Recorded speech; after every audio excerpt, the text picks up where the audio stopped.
Hello and welcome YouTubers and Doctor Who fanatics to another Doctor Who book review from the Virgin New Adventures, and today I'll be taking a look at Nightshade by Mark Gatiss, which will soon be adapted by Big Finish in April. So I thought it was a golden opportunity to get this book, reread it and see if it tops the Big Finish audio adaptation. Yeah, I did do a bundle from Big Finish. It was a great novel adaptations bundle. I've got Nightshade pre-ordered, and at the end of the review of the Big Finish version of Nightshade, I'll compare both the book and the audio and see which one comes up best. So if we're going to go straight to my review of Nightshade and you want to see how this book is presented, then there's the time on the bottom of the screen. If you haven't skipped, then let's begin the video. So for the front cover of Nightshade, we have the Doctor Who New Adventures logo, Nightshade by Mark Gatiss in red. And for the front cover painting itself, we have Edmund Trevick by there, with a television of the show Nightshade, with Professor Nightshade and the monster by there. And then we have the real thing by here, which has smashed through the window, with the curtain railing tilted, with Trevor getting out of his chair and reacting to the monster with a painting the interior of the house, and in the background we have the village. We have hillsides in the background with a yellow sky, and then we have the radio telescope building. For the side we have Nightshade in red by Mark Gatiss and the New Adventures logo. And for the back of the book we have the bio on the story, the New Adventures logo, bit of text on the Virgin New Adventures, and a bit on Mark Gatiss, with the barcode and the recommended prices. Now for the bio of the story. Ace has never known the Doctor so withdrawn and melancholic. He is envoyed in her company, seeking solace in the forgotten rooms of a labyrinth passages of his ancient time machine.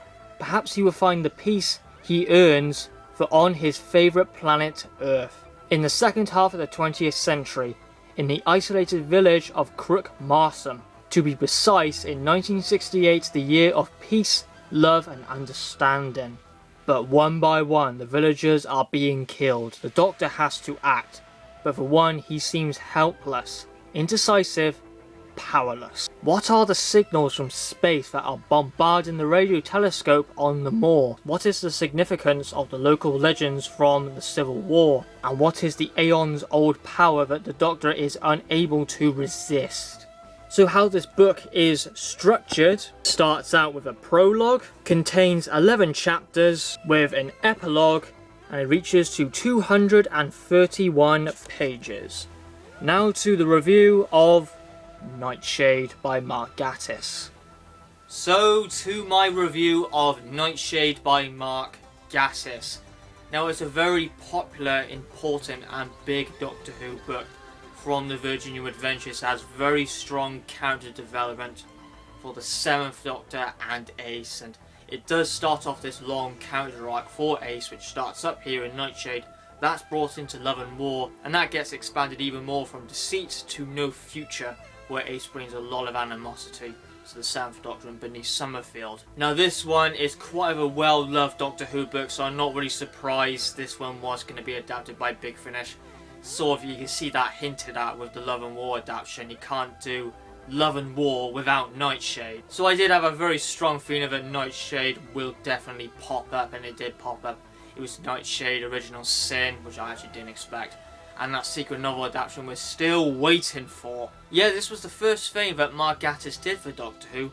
Later down the line for the Virgin New Adventures he did St. Anthony's Fire, and he did a few BBC books like The Roundheads, Last of the Gathering, and as well he did some big finishes. He did Phantasmagoria Invaders from Mars, but he doesn't really hit the nail for me with his new series stuff. You know, Robots of S.H.I.E.L.D. were just so cheesy it is, and Seek No More, even though I do respect him for doing something completely experimental and original, I love that when a writer does that, but it's just execution which stumbled, and that's the risky thing with experimental stories. But yeah, Mark Gatiss has never wowed me with his stories ever. And yeah, loads of people say the first thing that Mark Gatiss did for Doctor Who was his best. So that was another thing that drew me to this book, to see the best of Mark Gatiss's writing. So it definitely did look like a classic in a lot of people's eyes, so I was really looking forward to it. It may turn out overrated for me, I may not like it, but I found that quite doubtful. So let's talk about the book itself. Immediately, when I started reading this book, it was already nailing something.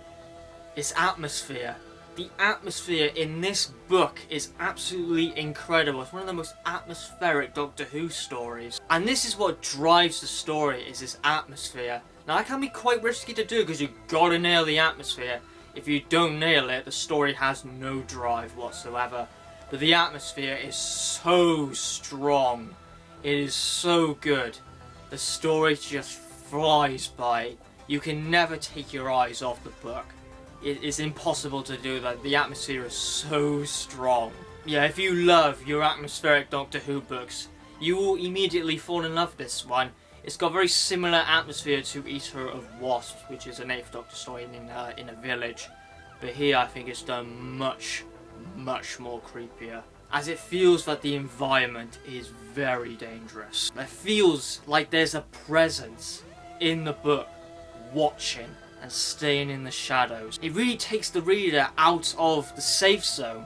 That already there feels like there's something going on. The atmosphere feels so strange and creepy. And Mark Gatiss definitely utilises some fantastic elements he does. I'll get to them a little bit later, but already, if you love atmospheric stories, you should definitely have your eyes on this, because it's one of the most atmospheric Doctor Who stories ever. And this is in a book, and it gives me chills with the atmosphere. It's incredible. There's 2 story strands at the start, one of them with the village and the atmosphere sort of kicking in. There's something wrong with this village, and in the TARDIS with the 7th Doctor and Ace, as their relationship is really crumbling.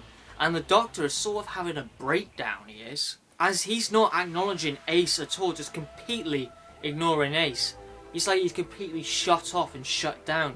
He's given up travelling. He wants to stay somewhere. He's had enough of fighting evil. And he starts to get really annoyed when Ace talks to keep going forward, but the Doctor feels so depressed and starts to get very frustrated at Ace to keep talking about it. So yeah, very powerful stuff. There must be something in Cat's Cradle that makes him go like this. If he had a breakdown, something quite big happened in like Witchmark, for example, I don't really know because I haven't read the books, but something's obviously gone wrong with the Doctor, as he feels like he's had a complete breakdown and a shutdown. He feels like doing absolutely nothing, no more travelling. He just wants to stay somewhere, and that's it. The development of the 7th Doctor is absolutely wonderful and powerful. And already the story's putting you out of your comfort zone, but this is really powerful development here. And yeah, the character development is very deep. As well, it feels like the Doctor's missing something as well, and keeps thinking of Susan, that he did make a mistake of abandoning his granddaughter on an alien planet in an alien time. And then he just keeps reflecting on all the mistakes he's made, and he just says to himself, I won't make any more mistakes if I just give up. So yeah, very powerful moments in the book. Ace does get frustrated at the Doctor sometimes and a little bit worried, but Ace doesn't really know how the Doctor's really been through it all. As well, the Doctor has lost so much of leaving companions behind, companions dying and whatnot. Every journey he makes to try and battle evil, there is always someone who's gonna be killed. And he just doesn't take it anymore and gives up. The Doctor doesn't speak to Ace in filth, more just bring a little bit of friction. Well, he's just frustrated and fed up. Already this book has just blown me away. Deep characterization and really strong atmosphere. Mark Gatiss, you're doing well. And I might as well bring this up. There is a continuity error, not with Nightshade, but a BBC book does interfere with Nightshade a little bit. And yeah, the BBC books do have the tendency to interfere with the Virgin books quite a bit. And what I noticed is Ace doesn't know who Susan is in Nightshade, but in the BBC book Matrix, Ace knows Susan. So yeah, continuity error. So yeah, slight error that Matrix made, which sort of affects this story, as Matrix chronologically happens way before Nightshade. Anyway, back to the story plot. It builds up very well. It just expands rather slowly, the plot, not revealing too much. Mark Gatiss leaves the story rather ambiguous, not really giving you too much. As the monsters, we don't really know why they're here. They're not going to be killing people for the sake of killing them. They're obviously here for a reason. And yeah, again, it has a very dangerous feeling that these monsters, they always feel like they're in the shadows, in the bushes, watching. And the story has great unpredictability, as there's quite a few supporting characters, but you really do not know which one's gonna die. You don't know. So I love the unpredictability of the book. I love it. Because we know the main characters are gonna be fine, but I love the level of unpredictability with the supporting character, as the environment feels so dangerous that all these characters, all these people, can be a target. And from page 50 it does open up like 2 plot strands with this telescope, as you can see on the cover, and the past civil war, which is put on detail in chapter 4. And yeah, with the telescope it's picking up very weird interference from space and messages. And yeah, that leads somewhere pretty interesting. I won't go into that because of course it will ruin the book. Anyway, the Civil War part of the story, chapter 4, I was at start left a little bit confused. I thought, what the hell's going on?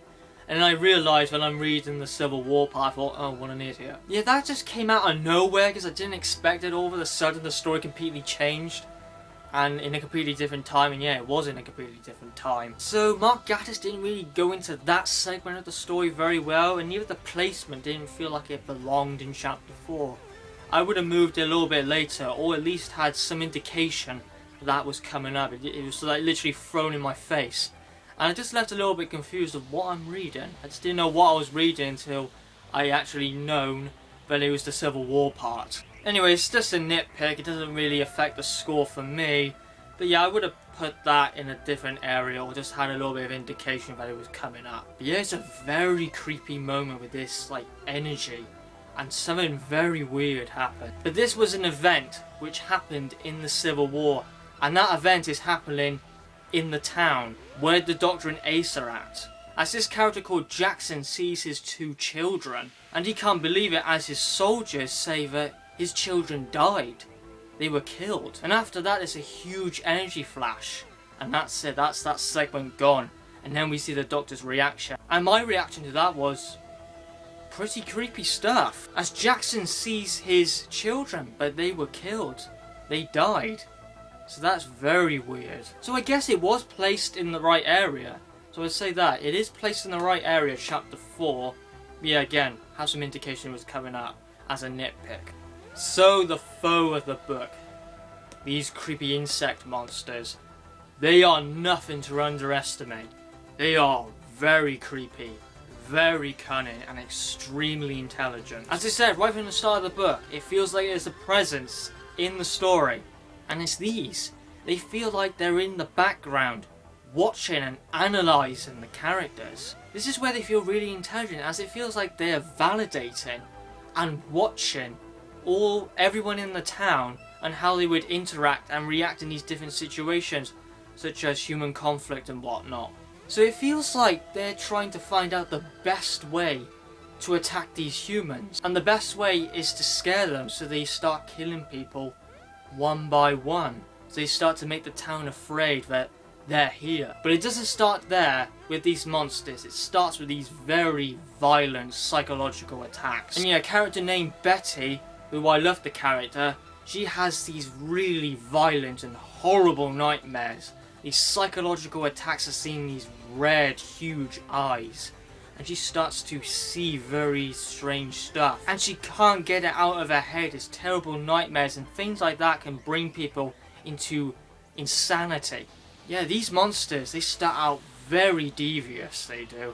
Starting with very horrible and violent psychological attacks of the mind. And again, they are analysing how humans would react to this. So now they 100% know how they're going to start killing people in the town. It's wonderful, these monsters. They're absolutely great how they just watch people. They start with these psychological attacks. They analyse everyone in the town so they know the best way possible to kill everyone in the town.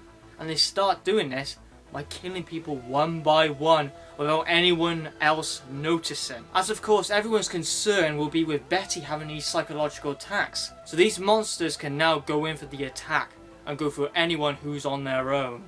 Really good stuff from these monsters. Yeah, later when the story progresses, Betty does see some very terrifying stuff. And she feels like there's someone in her own bedroom. And when she wakes up, she sees this person just on the bed, and all he does is make the most creepiest smile. Really creepy scene that can give someone a heart attack.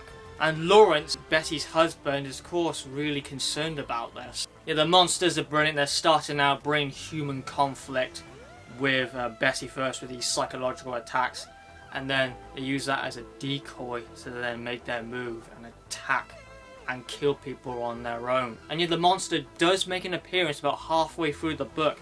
Now we see one up close. As Edmund Trevorvic, a big character within this story, I'm going to get a bit to his character in a minute, gets attacked by this huge insect creature. When it stands up completely, it is about 8 or 9 feet tall. He's all alone on the street, and Edmund is about a 70-year-old man going against this huge, powerful insect creature, which is extremely cunning, intelligent, and very powerful. As the sheer strength of this insect literally pushes him, throws him against the wall, and does this horrible mock of looking down at him. But Edmund was very lucky, as he was almost killed, but there was a passing car, and immediately the monster's gone, vanished. And you also have the feeling that you know that the monsters are close. And it's another nice feature that Mark Gatiss utilises here, is that you know when one of the monsters are close, as this is very oily taste in your mouth, so you can't breathe properly, and it makes you feel sick that you know that one of these monsters are very close. But it's definitely creepy when this monster intimidates Edmund, as the monster is literally right in his face growling. As after that, if the car didn't come by, the monster would probably most likely ripped his head off. But now after that, the monsters have the power now. They know they're feared, because the characters in the car know that Edmund was attacked by a monster, but now these monsters are feared now. So they know that they have complete power, and they can go for big attacks. So can they just simply escape from the town? Well, no, it's not that simple, as it takes a nice element from the demons, as it feels like there's a huge force field around the entire town, and when you get near to it, you can't control your mind. You feel like you want to turn back, you can't leave, and the energy is so strong, you cannot go forward, you turn back. So there's a huge force field around the entire town. So they're trapped, so the story feels very Base Center Siege now, which is absolutely wonderful.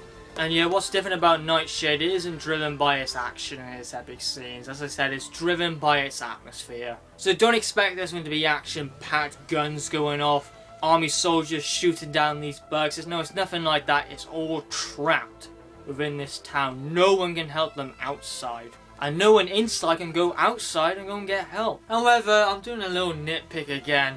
Chapter 7 didn't seem like it added anything more when it needed to add more.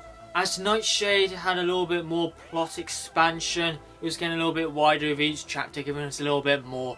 But in Chapter 7 it didn't, so some of it felt a little bit like padding. Still, what was going on in Chapter 7 was brilliant. Atmosphere still right to the top. I wanted to add a little bit more, as it needed it. Nothing was really adding to the plot. You know, with the creatures, we don't know why they're here in the town. They're not just killing people for the sake of it.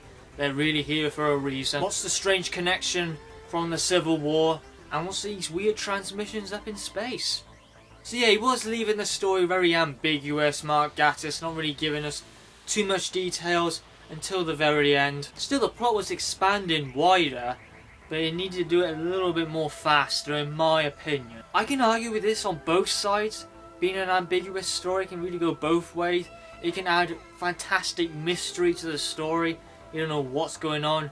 You're trying to think, what are these answers to these questions? But to me, this can lead into a negative. That leaving it ambiguous for too long may make the reader impatient. But come on, we need some questions now getting answered. This is taking a little bit too long, and it may feel dragged out. It doesn't really affect the score too much, this does. Again, I'm pretty much nitpicking here. But leaving a story quite ambiguous for a very long time can be a very strong positive, but can lead into a drawback. Oh, as well, I did say in my transit review, this is a good book to get into, as it's not graphic, it's not gory, no swearing, no offensive stuff, nothing like that at all. I may have got ahead with myself in that, because when I did my transit review, I was only halfway through it. It doesn't have too much in it, but it can be a little offensive, the book. It does have a few bit of swearing in it, like ass and bastard and bloody, nothing too crazy. But there is one moment the book is very offensive. I don't want to bring the word up, I don't like talking rubbish on my videos. As well, not everyone wants to hear that rubbish anyway. But it's nothing as bad as Transit, which swears for the sake of swearing and forcing nauseating scenes down your throat. No, Nightshade is nothing like that, but take into account that some of the Virgin New Adventures can be quite offensive, and as well absolutely goddamn disgusting. But still, I say yeah, get it, it's nothing like Transit whatsoever, you won't be grossed out by it. But yeah, really, I don't want to talk anything negative about this book, because it's a really damn good book. It's sensational, with so many good ideas, and Mark Gatiss, why have you not done something like this for the new series? It baffles me. This makes all this new series stuff look like complete garbage. Well, it was pretty much average when I watched them, but comparing this to his new series work is goddamn awful. Someday I would like Mark Gatiss to look at his previous work on his BBC books, St. Anthony's Fire, even though I haven't read it, but it's probably good, and Nightshade, look back at them and say, my idea was good. I'll throw that into a new series episode, do something like this, because I know you're good at writing. It proves it here. Just implement some of these great ideas into the new series and hope to God it's executed well. If it's executed well and you implement ideas like this, then you're looking at a classic new series episode. And hell, I could go as far and say an adapted for the new series is done before. Virgin New Adventures have been on the lineup to be adapted for TV. Human Nature happened. Higher Science was going to happen, but it was too ambitious. So why not do something similar like this? I can see it working, but it's doubtful now. A Big Finish are adapting it, but you know what I mean. Just implement ideas like this into one of your new series episodes, and it would be damn amazing. Anyway, I go back to my nitpick now. I was talking about with the plot not expanding, and guess what the book did?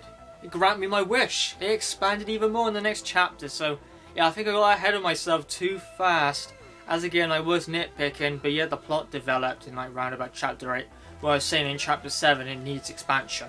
Yeah, it actually shows you on the front cover about this. So the TV shows a monster very similar how it looks on the actual cover in real life. So, not coincidental. I find that a little bit creepy that... Actually, I'll talk about Trevor Vic's character now, because I haven't yet. He was an actor, he's a retired actor now. He played a character in Nightshade called Professor Nightshade. As you can see, he's there, he's watching his own show. That's Professor Nightshade by there. Then we have the monster by there. The fake one, of course, a costume. But then we have Edmund himself facing a creature which looks like from his show in real life. So we had a question being answered. But now there's even more questions coming up now. Why does the monster look like the one from the show Nightshade? When it keeps revealing stuff, there's yet again more questions coming up. It keeps giving you more and more and more. It never stops, Nightshade. It never stops. Edmund Trevor Vic is definitely a fantastic supporting character in this book. He's one of my favourites out of the book. And he gets some quite good stuff to do in this book. I'll get into one of my favourite scenes in the book. My favourite chapter is just wonderful.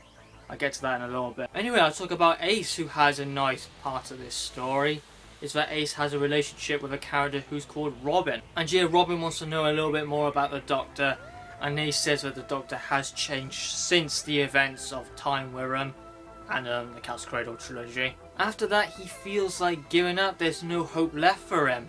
But everywhere he goes, he sees death everywhere because of his actions. So yeah, he just ends up giving up. I'm not travelling anymore. And yeah, the Doctor at this moment in the book is thinking about Susan, which is very powerful stuff in writing. So the first half of the book, halfway through, is just incredible. Only nitpicks which have come up, it's just me nitpicking to try and find negatives, but to be honest, there's nothing really bad here whatsoever. Mark Gatiss has seriously surprised me here, as I didn't think the book was going to be this good. I knew I was going to like it, but not this much. And I'm really getting it, that he is capable of doing very good work. And now we have chapter 8, which is my favourite chapter in the book. I love this chapter so much, it has so much tension. And I really did not know what was going to happen to Edmund Trevor Vic. As they're in the radio telescope building now, and is being swarmed by these creatures that are breaking in. And they are going right for the attack for Edmund. So Edmund is in the building with one of these creatures. It just brings so much tension, it does. As he is going to be fighting off a creature which is so much taller and bigger than him. Edmund Trevervik is a 70-year-old man against a very powerful and strong creature, which is fast, intelligent, and very cunning. Edmund's character is very afraid now. He's done this before with a fake creature, just a costume, but now it's the real deal. And the monsters, even though they don't look very big, believe me, they're like tanks. This monster just does not give up. Edmund fires a revolver at him, and even the monster gets shot right in the eye, and it's still going on. It gets shot multiple times and it's still going right for him. And when it's shot, it starts freaking out. And remember, this is an 8 or 9 foot monster. When it stands up completely straight up, it's literally smashing through metal flooring and making doors go flying off when the monster charges into them.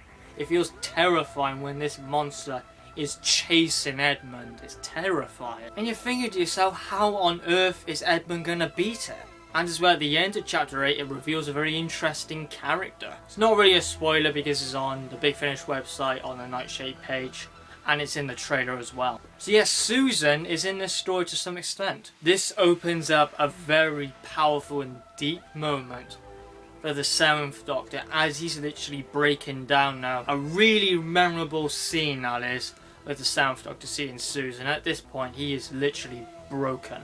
And during this part with Susan, I don't want to discuss about this because it will ruin the book and the audio if you're getting it. So I'm very interested. I won't even say anything about it. Nightshade for me has just been an absolutely wonderful read. The plot is so well driven with the atmosphere, and for the characters, it's so well driven with the characters. It's sometimes quite emotional, with the character development being very deep and powerful, until we get to the ending. Now, want to go down the transit route? That would be absolutely horrible if we went down the transit route. So, did the ending tie up everything? Was it good? Yeah, it was good. It wasn't brilliant. I'm not going to say it's brilliant, but it's good. So I'm happy it didn't go down the transit direction. And this is also a very big character moment for someone. He or she, I'm not going to say who it is, but I did find that bit predictable. Not the ending, where that was going to was completely... I did not expect that, but it's just what one of the characters did. I found that predictable. So that was round about in chapter 10, and in chapter 11, its focus on the Doctor now trying to build up and recover, as he witnessed seeing Susan not too long ago, so he's recovering from that. Near the end of the book, he does recover from the breakdown he had. Yeah, it feels like all the characters had a little story within this book. Like the Doctor was literally at a breaking point, and seeing Susan, very powerful stuff. Ace has a relationship with Robin. Betty's very psychological attacks. And Edmund's story with Nightshade is absolutely wonderful. So yeah, Nightshade ends up being absolutely fantastic. And the last chapter was pretty good, and the epilogue, very strong stuff. And yeah, this does sort of end on a cliffhanger, which is definitely going to be brought up in Love and War. As I said, this does start up a very strong character arc for Ace, with it being built up here in chapter 11. So now for the characters of Nightshade. Now of course some of the characters do die in this book, and I'm not going to say which ones they are because that just takes the whole fun out of the book. Because Nightshade definitely has fantastic unpredictability. You don't know who's going to die, as the whole town feels dangerous. Everyone feels like a target. But of course we know the main characters are going to be absolutely fine. It's just the supporting characters. Anyway, let's start with the characters with the 7th Doctor. Yeah, the 7th Doctor was just so well written. His development was very powerful and deep. Seeing Susan was a very powerful scene in the book. And again, there's a very interesting part which I don't want to talk about because it will spoil it. But at the end of this book, Nightshade does recover. He looks forward into the future and forgets the past. So he's putting that all behind him. He had a breakdown, but now he's recovering from it. So he's looking into the future now. So that's a good sign. Like a happy ending at the end for the 7th Doctor at least. For Ace, that's a completely different story. Next up is Ace. Ace was brilliant in this book. Not too much connected to the main plot at times. It's still good. Had a really nice strand of the story with a nice relationship with Ace and Robin. That was pretty good. I like the character of Robin. A very tested relationship with the Doctor and Ace, bringing a little bit of friction to each other. Next character is Edmund Trevik, my favourite character in the book. I love the character, he's amazing. I liked his story with him being a retired actor and served in the First World War. And yeah, it's a 70-year-old man going against 9-foot insects. What an absolute badass. He felt like he was the one most connected to the main plot. As I said, most of the other characters had their own story, such as the Doctor with Susan having his mental breakdown, Ace with her love relationship, but Trevik felt like he was a part of the main plot the most. And I like that. I like that a lot, that the 7th Doctor was pushed away. As I said, he's having a breakdown, he doesn't want to do this stuff anymore. So I like it that Trevik is really much the centre stage of the book. And Chapter 8 with Trevik and the creature he's going against in the telescope building is my favourite thing of the book. It's so good. Next is Jack, who I quite like this character. He went through quite a lot. All the characters went through a lot. And yeah, also like Edmund, he served in the First World War. Next is Lawrence, another enjoyable character. And Lawrence's wife was Betty, the one having all these psychological violence nightmares. Not a standout character, but still liked him. Next is Robin, a really good character. I like the epilogue scene with him. That was quite powerful stuff, especially for Ace when you've witnessed that final scene. Next up is Vijay, one of my favourite characters of the book. Again, he was one of the workers for the radio telescope building. At the start, he didn't really stick out to me, but when the story progressed, when the book progressed, I liked the character a little bit more. Next is Betty, another one of my favourite characters, as she was going through a lot, and I feel very sympathetic for the character with these horrible, violent, psychological nightmares, which can lead people into insanity. And Holly, which was Vijay's girlfriend. Very shocking stuff near the end. And there's some other characters such as Oliver, Constable Lowcock, who I found really annoying for some reason. Jill and Cooper didn't really stick out in my mind personally. They were still good, very likeable, but not like favourite characters of mine. Nothing stand out for me. And for the main villain, it's actually called the Sentinels. It's not these insect monsters by here, but it's something different. I'm not going to say anything on this. Just find it out for yourself. Read the book, get the adaptation, or look at TARDIS Wiki if you really want to go that direction. Yeah, it's a pretty interesting villain. So, in conclusion, what do I think about Nightshade? It is an absolutely incredible Doctor Who book. It has fantastic atmosphere. As I said, it's one of the most atmospheric Doctor Who stories. Reading this, it gives you chills. That's how powerful the atmosphere is in this book. It grabs some nice elements from the Daemons, and it feels like it belongs in the 2nd Doctor and 3rd Doctor era. I can really feel like those Doctors would work in this story very well. Big Finish, I hope they nail this adaptation because I absolutely adore this Doctor Who book. I hope they will nail it. Because I'm going to be reviewing the Big Finish adaptation of Nightshade, I absolutely love it. Got it pre-ordered, ready. At the end of that review, I will compare both of them and see which one I prefer. My rating for Nightshade is a 9.5 out of 10. Yeah, I was really debating. 9.5. And I didn't want to go for a 9 because I thought it was too low. I didn't want to go for a 10 because I thought it doesn't deserve a 10 because of its nitpicks. But it's very close. It's very close to a 10 out of 10. So yeah, I think it just hits 9.5 out of 10 because I think it's higher than a 9. This is just an incredible Doctor Who book. I insist you pick up this. It's such a wonderful read. If you love atmosphere-driven stories, this one you're just going to absolutely love. So, thank you very much for watching my review of the Virgin New Adventure Nightshade by Mark Gatiss. Definitely recommended. Don't forget to buy the book Nightshade.